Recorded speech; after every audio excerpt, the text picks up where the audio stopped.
Balik lagi bareng gue Arya. Dan Anti. Dan sekarang kita mau ngomongin film Netflix terbaru nih. Ya, The Big Four. Alhamdulillah akhirnya Timo Cahyanto balik lagi ya bikin film. Udah kapan ya terakhir dia bikin film? Udah lama banget, sebelum Bis Menjemput 2 kalau nggak salah. Setelah itu sih dia bikin kayak yang kecil-kecil ya, kayak di VHS kayak gitu kan. Dan ini film panjang dan beneran panjang asli. Iya, 2 jam lewat lah.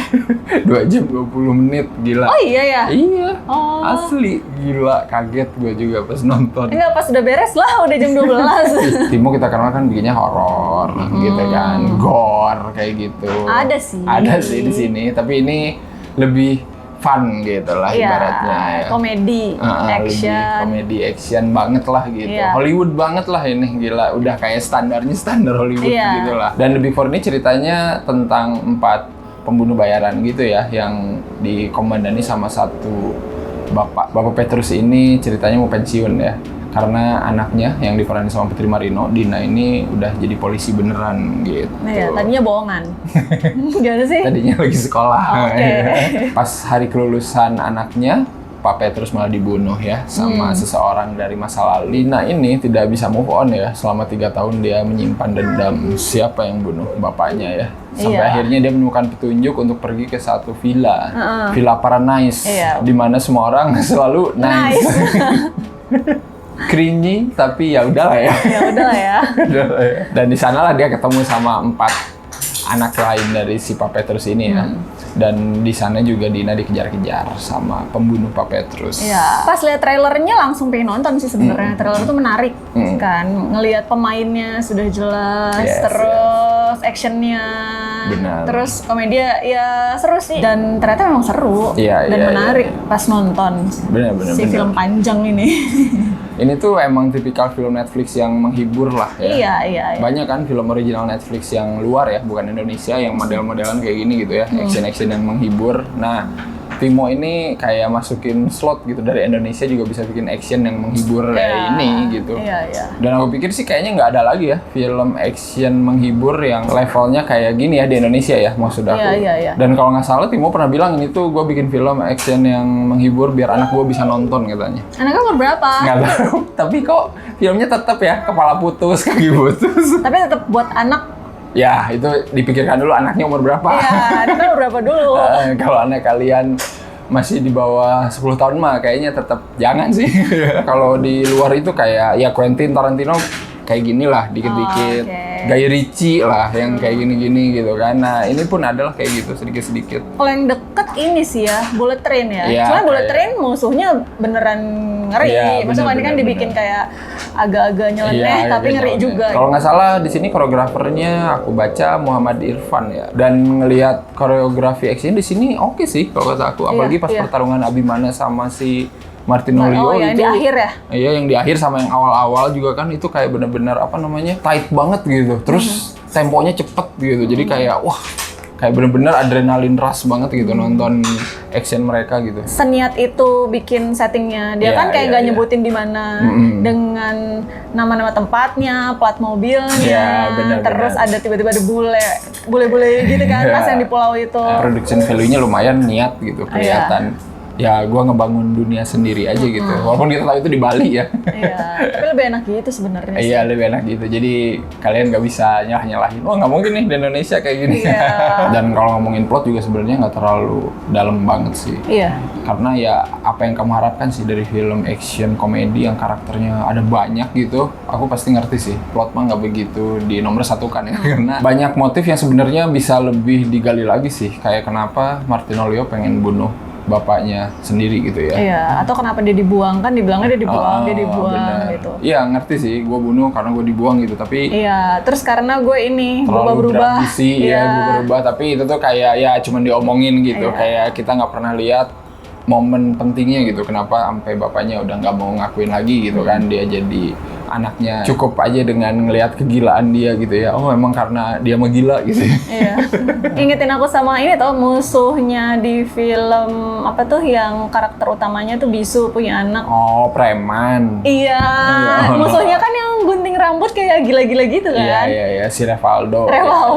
Ya gitu-gitu kan pakai pisau kayaknya. Iya, model-model kayak gitulah. Sebenarnya karena ini komedi dan komedi itu kan selera ya. Yes. Ada orang suka, ada orang nggak suka. Tapi buat aku sih ini hit and miss. Jadi ada yang lucu, ada yang gimana gitu. Iya, bener. Ada komedi yang kayaknya Hollywood banget. Iya sih. Iya. Kayak pas dibawa ke sini kayak, hah gimana ya? Kayak aneh gitu, kayak nggak cocok. Aku sih suka yang pas ini loh, Abimana yang ngumpetin yang sampai gemeteran itu.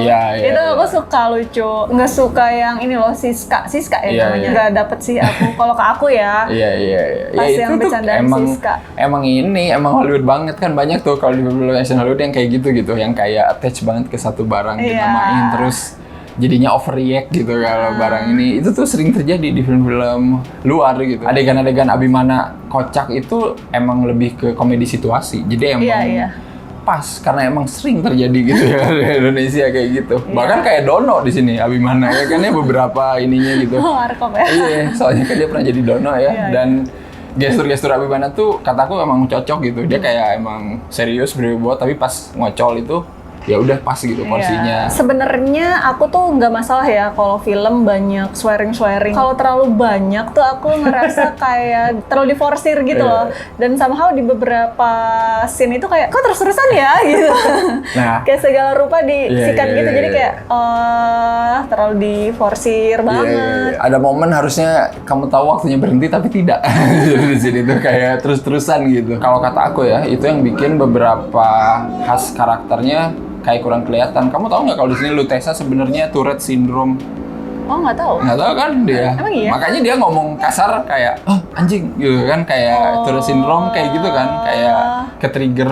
Tapi di sini nggak begitu kelihatan. Sebenarnya ada sih scene yang Lutessa abis ngomong gitu kayak agak kayak gitu ada, tapi kayak cuman sekali dua kali jadi kayak iya kayaknya ada sesuatu deh dia gitu. Cuman nggak terlalu jelas juga sih. Jadinya kita nggak tahu dia kenapa ya sebenarnya gitu.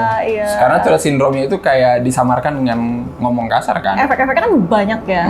Bagus, cuman ada yang sedikit nggak mulus. Memang sih nggak ganggu, cuman kadang ada yang deket-deket gitu. Ada kepala meledak yang darah itu kayak. Kurang, tapi ya masih oke sih, ini bagus sih sebenarnya. Iya, mostly banyak adegan kepala meledaknya oke sih. Iya. Terutama pas bagian yang Putri Marino itu loh, yang terakhir, yang dia berantem sama yang itu ya. Itu bagus banget sih. Jadi dua orang itu ya? Iya, jadi dua orang si Alan. Itu aku pernah nonton di mana yang kayak gitu sama. Jadi ada karakternya udah mati satu, diambil lagi satu lagi karena saudara kembarnya gitu. Aduh, film apa ya lupa, tapi ya udahlah. Pertama kali dia nyampe hotel. Itu kayak seru ininya apa koneksi mereka berdua gitu. Iya, benar-benar. Terus yang ditaruh di kamar, debunya.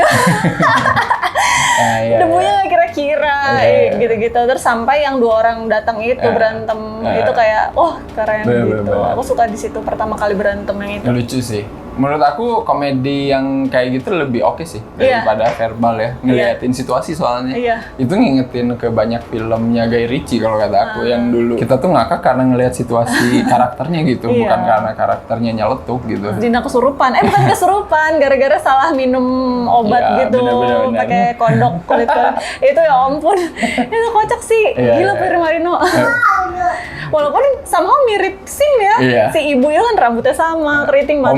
Homage ke film Sebelum Beli Menjemput. Terus bola matanya dibikin besar kayak gitu. Terus jilat-jilat itu kan. Pas jilat-jilat udahlah fix ini mah. Ini mah homage ke Sebelum Beli Menjemput. Terus ini dong itu kocak ngomong nenek gayung. Itu yang nggak ngerti tapi kita kocak sih itu nenek gayung. Pas adegan fightingnya oke sih. Yang terakhir terutama sih bagus banget itu. Yang si Abimana lawan si Martino Leo ya. Itu temponya cepat, komedinya juga pas gitu, timingnya kayak tiba-tiba kuncirnya Antonio Sandoval. Sial. Itu bisa jadi senjata gitu ya, itu menarik sih kalau kata aku. Jadi pengen ya? Ini kuncir, jadi pengen ya?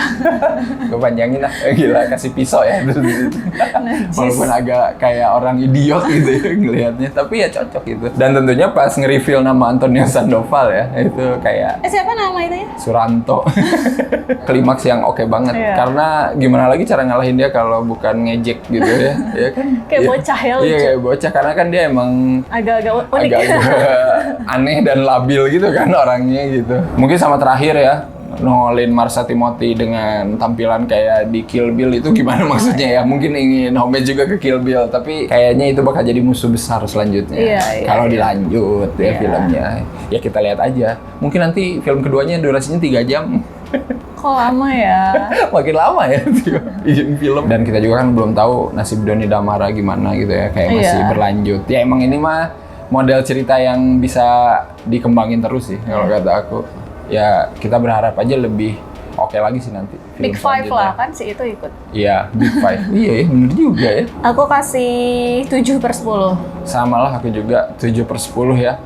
Ada beberapa part yang aku harapin lebih meledak sih ya. Cuman ya untuk hiburan sih not bad sih. Iya. Kelemahan dalam plotnya bisa dimaafkan lah sama acting-acting tolol para pemainnya gitu ya. Yang beberapa juga hit and miss tapi pas hit ngakak banget gitu ya. Silakan nonton The Big Four. Kalau kalian udah nonton, komen juga menurut kalian gimana ya. Seperti biasa, jangan lupa apa aja? Jangan lupa like dan komen. Betul, dan jangan lupa juga untuk follow IG dan Twitter Cinecrib ya. Dukung Cinecrib di Saweria juga ada linknya di deskripsi.